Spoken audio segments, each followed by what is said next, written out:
So anytime you want to send a case out or to D4D or to convert your files, you click on here up on the Sky button, and it actually offers you 4 options. First one is E4D Studio, which is the previous option that we had for an in-lab or a sort of your own lab. And then here are the 3 external options. So we have CentiLab, and what you'll do is you'll click from here, and it'll ask you to log into DDX, which I'm going to do.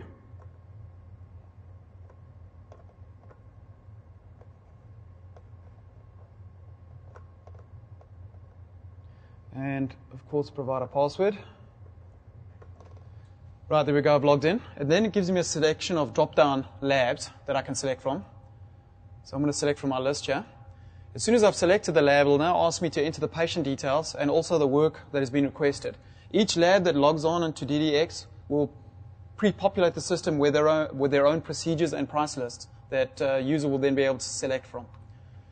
So I'm going to grab a PFM crown. It's now going to tell me which alloy we want, so we'll give it the alloy we require, the tooth number, and then the next we say submit case. What it's going to do now is it's going to upload it into Henry Schein's DDX server, then notify the lab that they have a case, and then the lab will then be able to download it.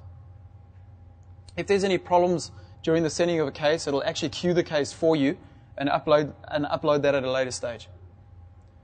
So right now it's submitting the case, and depending on the size of the case will determine how long, and your internet connection,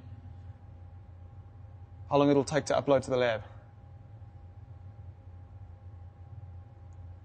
So we're still submitting here.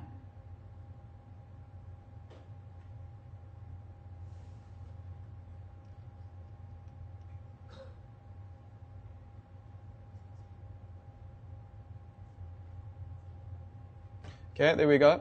So it said it couldn't upload it, so it's going to ask us to queue the case, and we'll just queue it, and it'll upload at a later stage. Now, also what you can do with your software is you can also do design on site. And what this is send it to D4D for designing, if you'd need it. So there we go. So you'll just select your procedure that you want, same day, next day, or second day, depending on the speed with which you want it designed. And then that'll then come to D4D, we'll design it for you, and then send it back for you to mill on your own system. And then, of course, the last option, which is really the most exciting one for D4D, is your ability to export the file. And what this is this converts it to an STL format, stereolithographic format. You are then now able to send these files to a lab, all right, or the lab itself can actually convert the files and then portage that over to another system, like 3Shape, for example, or Dental Wings, and actually do designing of frameworks and other type of restorations that you're unable to do on your D4D system in office chairside at this stage. So all I've done is I'm just going to select what I would like to convert. I click Convert. What it'll do now is it'll take me to DDX and ask me to fill out some details. Fill those in. There's also normally a fee. Because you are milling outside of our system, there will be a fee charged to actually convert those files. But during the introductory period, there will be no charge. So I've got an account on file here that I'm going to select, and then I just hit Submit Case. It'll now tell me, once it's checked my account details, where do I actually want to store that export file. And all I do is I'm just going to go into my desktop here, and I'm going to say, export my file to there. Click OK, and there it is.